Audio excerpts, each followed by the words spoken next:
बच्चों होप आप लोग घर पे अच्छे से पढ़ रहे होंगे। लास्ट लेक्चर जो हमारा सैटरडे को था उसके अंदर मैंने आपको एल्डिहाइड और कीटोन्स को बना के दिखाया था, उनकी प्रेपरेशन। सो आज फिर रिवीजन करते हैं थोड़ा सा।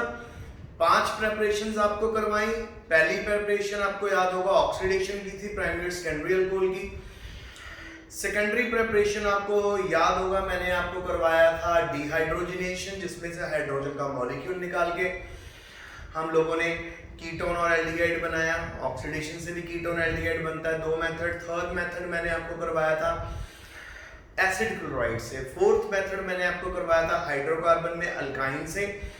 थर्ड मेथड मैंने आपको करवाया था फिफ्थ मेथड मैंने आपको करवाया था ओजोनोलिसिस। आज हम कर रहे हैं एक नेम रिएक्शन, साथ साथ बहुत important topic that is aldol condensation. Aldol condensation में हम 2 एल्डिहाइड्स को आपस में कंबाइन करके अल्कोहल में कन्वर्ट करते हैं। सबसे पहले एल्डोल कंडेंसेशन कहां पे होती है? वहां पे होती है जिन एल्डिहाइड्स के पास अल्फा हाइड्रोजन्स होते हैं। अब ये अल्फा हाइड्रोजन क्या चीज है? जो भी आपका फंक्शनल ग्रुप हो उसके साथ वाले कार्बन को अल्फा कार्बन बोलते हैं और उसके साथ जो हाइड्रोजन अटैच होते हैं उनको अल्फा हाइड्रोजन बोलते हैं। आइए मैं आपको एक एग्जांपल दिखाता हूं। सपोज मेरे पास है इथेनॉल। इथेनॉल में हमारे पास बेटा ये हो गया, ये है इथेनॉल। अब ये हमारा अगर फंक्शनल ग्रुप है, इसके साथ वाला कार्बन हो गया हमारा अल्फा कार्बन। अब इस अल्फा कार्बन पे कितने हाइड्रोजन है? 3। तो जितने भी एल्डोल कंडेंसेशन है उनके अंदर हर एल्डोल कंडेंसेशन में अल्फा हाइड्रोजन पार्टिसिपेट करता है, क्योंकि ये अल्फा हाइड्रोजन कार्बोनाइल कार्बन के ऑक्सीजन पे जाके अटैच होगा और किस में कन्वर्ट कर देगा उसको? अल्कोहल में। आइए देखें। हम 2 मॉलिक्यूल लेते हैं इथेनॉल के। एक तो मैंने ये लिया आपके सामने CH3, और इथेनॉल को ऐसे रिप्रेजेंट कर सकते हैं, कोई प्रॉब्लम? No problem. इथेनॉल लिया। अब मैं एक और इथेनॉल का मॉलिक्यूल लूंगा और उसका अल्फा हाइड्रोजन में आपको यहाँ पे शो करूंगा।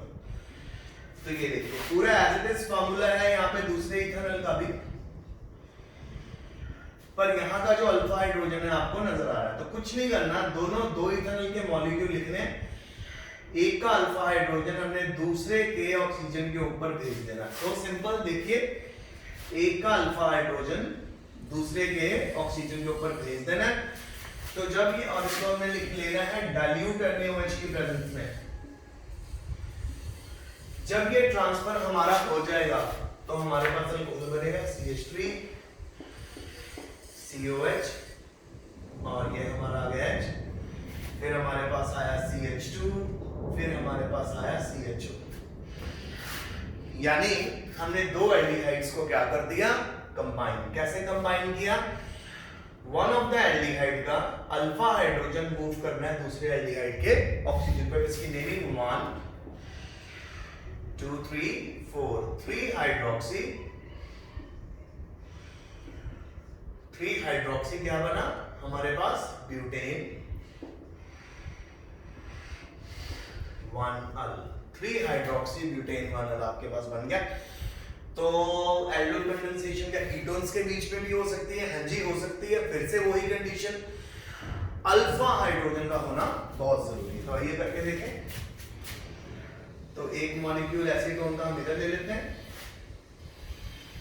सिमिलरली एक और मॉलिक्यूल ले लेते हैं एसीटोन का, पर जो मैंने सेकंड मॉलिक्यूल लिया एसीटोन का उसका अल्फा हाइड्रोजन मैंने इसके ऊपर मूव कर देना। ये भी एसीटोन है, एसीटोन को प्रोपानोन भी बोलते हैं।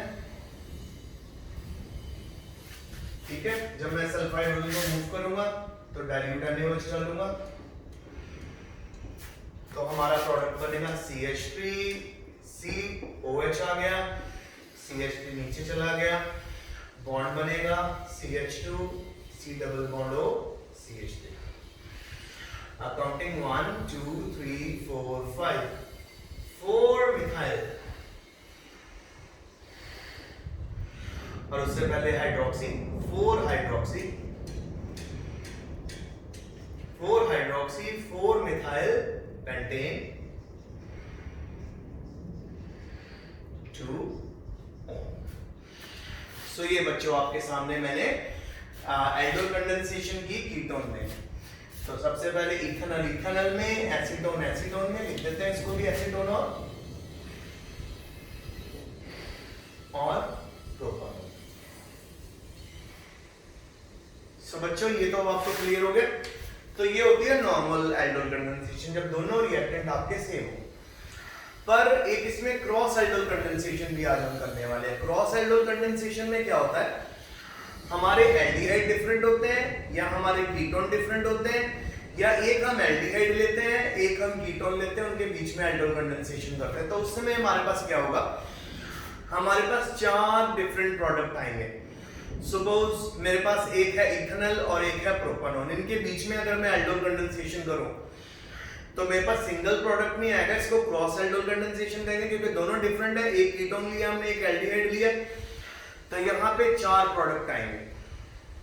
एक हमारा आएगा एल्डिहाइड एल्डिहाइड के बीच में, इथेनॉल इथेनॉल के बीच में, एक आएगा प्रोपानोन प्रोपानोन के बीच में, एक प्रोडक्ट हमारा बनेगा इथेनॉल और प्रोपानोन में जिसमें हम लोगों ने अल्फा हाइड्रोजन प्रोपानोन का लिया, एक हमारा आएगा प्रोपानोन और इथेनॉल में जिसमें हमने अल्फा हाइड्रोजन इथेनॉल का लिया। तो मैं आपको क्रॉस एल्डोल कंडेंसेशन करके दिखा रहा हूं, किसके बीच में करेंगे, इथेनॉल एंड प्रोपानोन, और आप देखोगे कैसे 4 प्रोडक्ट बनेंगे।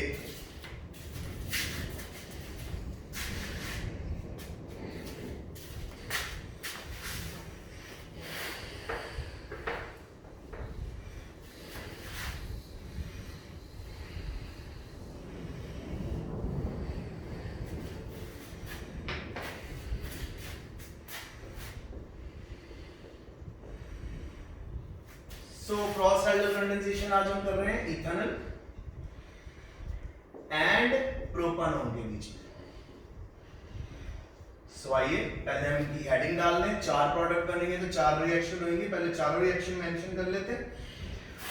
चौथी पहले या 4 पहली हमारे पास आएगी जी इथेनॉल एंड इथेनॉल।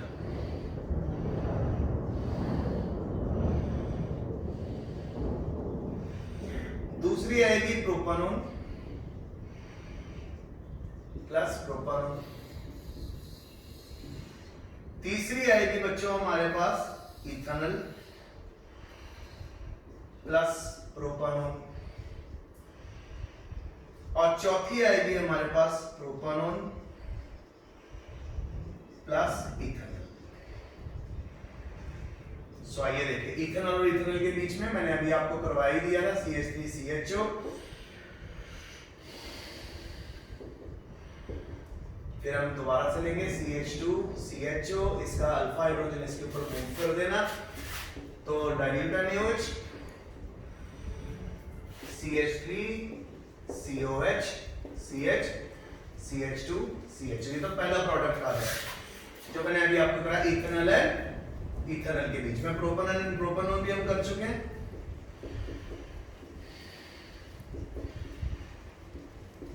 ये भी हम कर चुके हैं। फिर डाइल्यूट NaOH,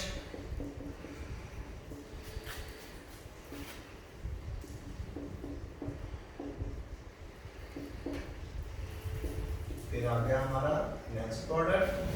तो ये 2 तो हम कर चुके थे। अब हम करेंगे इथेनॉल प्रोपेनोन में। यहाँ पे पहले वाले में थर्ड केस में प्रोपेनोन अपना अल्फा हाइड्रोजन देगा और फोर्थ केस में इथेनॉल। आइए देखिए क्या होने वाला है।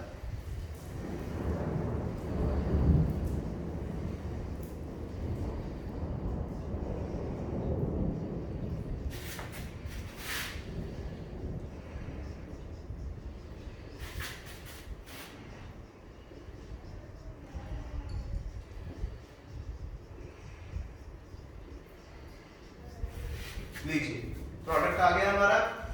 हमने इथेनॉल के ऊपर कार्बोनिल ऑक्सीजन के ऊपर हाइड्रोजन मूव करा, उसको OH में कन्वर्ट कर दिया, तो नेक्स्ट प्रोडक्ट आ गया। अगले में हमने प्रोपानोन लेना है,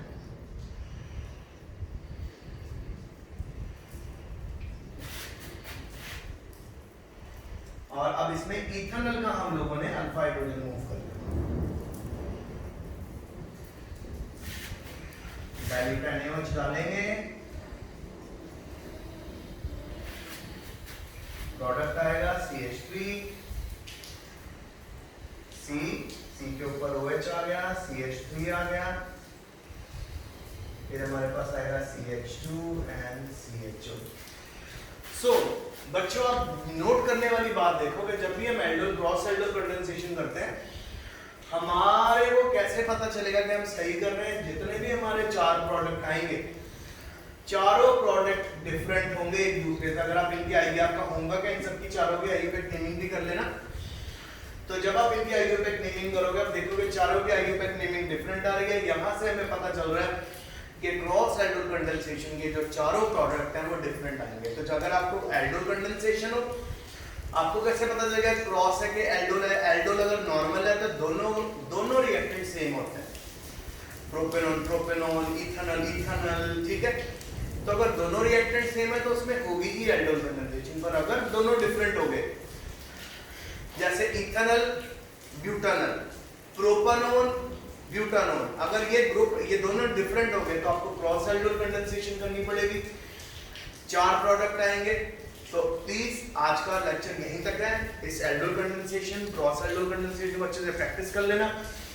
अल्फा हाइड्रोजन फिर बता रहा हूं, कोई भी फंक्शनल ग्रुप के साथ वाला जो कार्बन होता है,